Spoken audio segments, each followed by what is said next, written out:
Good afternoon, class. Today we are going to discuss about kinetic molecular theory of gases. Students, this topic is very important. Okay, so let us see what basically is there in the kinetic molecular theory of gases. Basically, students, in this topic you will see some postulates, or better say assumptions, of kinetic theory of gases. Sometimes it is also called as the microscopic model of a gas. So let us first see about the properties of gases. As we know that there are general properties of gases like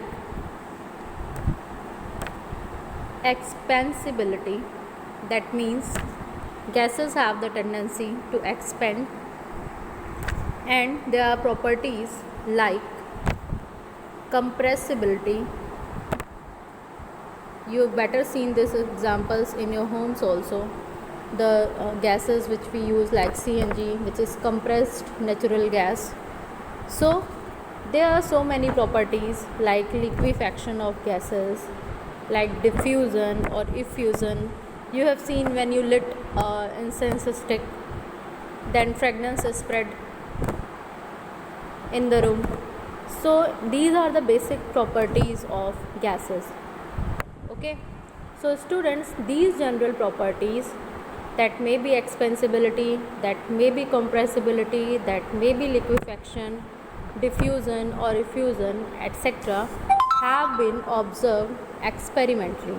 Okay, similarly, various gas laws such as Boyle's laws, Charles' law, etc., have been obtained on the basis of experimental studies. So students, to explain these general properties of gases and the gas laws theoretically, various workers from time to time have tried to give a theoretical model of the gas. So students, when we are going to talk about the kinetic molecular theory of gas, this will be the theoretical model for the gas. Okay, and students, the first such model you can see here was proposed by Bernoulli in 1738. You have seen Bernoulli theorem in physics. So after the Bernoulli's model, it was improved by other scientists also. Finally, in complete form, it has been put forward by Clausius in 1857.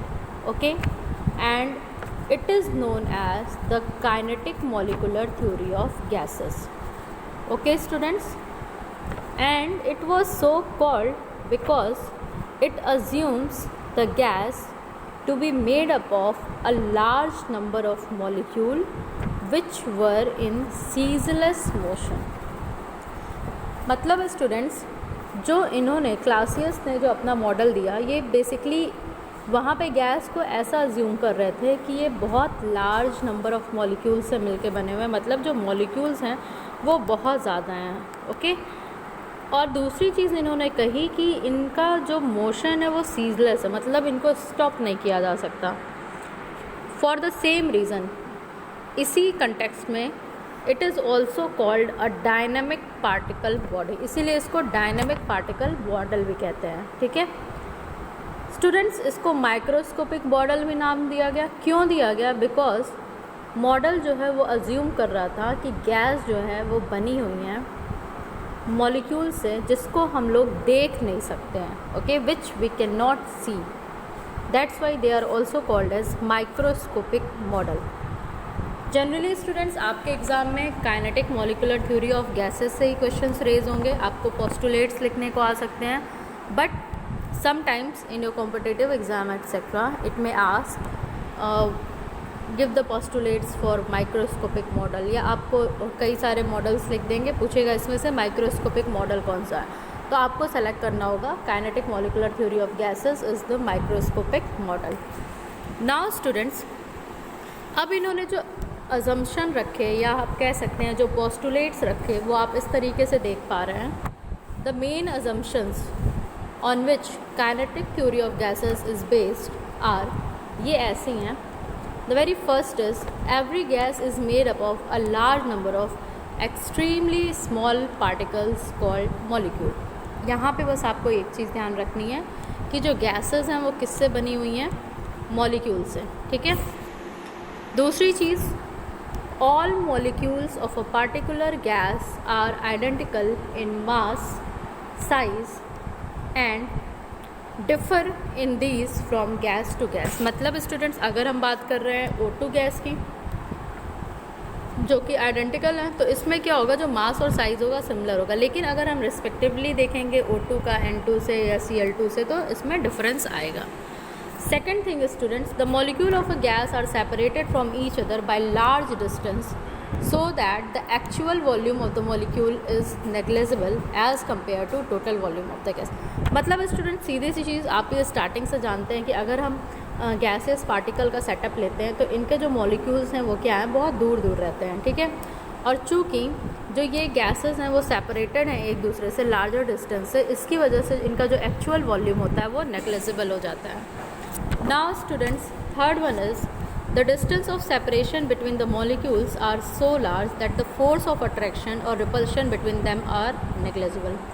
So students, चूँकि आप इन particles का molecules का देख पा रहे हैं, distance बहुत ज़्यादा है, जिसकी वजह से इनके ऊपर force of attraction और force of repulsion भी काम नहीं करता है. They are negligible. Now students, fifth one is the molecules are supposed to be moving continuously in different directions with different velocities. आप ये भी चीज़ जानते हैं, अगर हम गैसेस पार्टिकल या मॉलिक्यूल्स की बात कर रहे हैं तो ये रैंडम मूवमेंट होता है इनका. ये किसी भी डायरेक्शन में, ऑलमोस्ट एवरी डायरेक्शन में क्या होते हैं, घूमते रहते हैं. ठीक है. मूव करते रहते हैं. और इनकी वेलोसिटीज़ भी क्या होती हैं, डिफ़र करती हैं. सो दे कीप ऑन कोलाइडिंग. ये इंपॉर्टेंट पॉइंट है स्टूडेंट्स यहाँ पे. इसकी वजह से इनके बीच में क्या होता है, कोलिजन. और इस कोलिजन को हम क्या कहते हैं, molecular collision. Okay. Now students, चूँकि ये पार्टिकल्स आपस में भी कोलाइड करते हैं, ये मॉलिक्यूल्स, और जो कंटेनिंग वेसल है, जिस भी वेसल में इनको रखा गया है, उसमें भी ये कोलाइड करते हैं. नाउ स्टूडेंट्स, अब जब इनका कोलिजन हो रहा है उसकी वजह से क्या होता है, the pressure exerted on the walls of the containing vessel is due to bombardment of the molecules on the walls of containing vessel. ठीक है. तो आपस में जो ये मॉलिक्यूल्स इस तरीके से आप इसको देख पाते हैं स्ट्रक्चरली, आपस में इनका कोलिजन होगा तो ये वॉल्स तक क्या करेंगे, स्ट्राइक करेंगे, जिसकी वजह से जो प्रेशर एक्सर्ट करता है वॉल पे एक प्रेशर पड़ता है.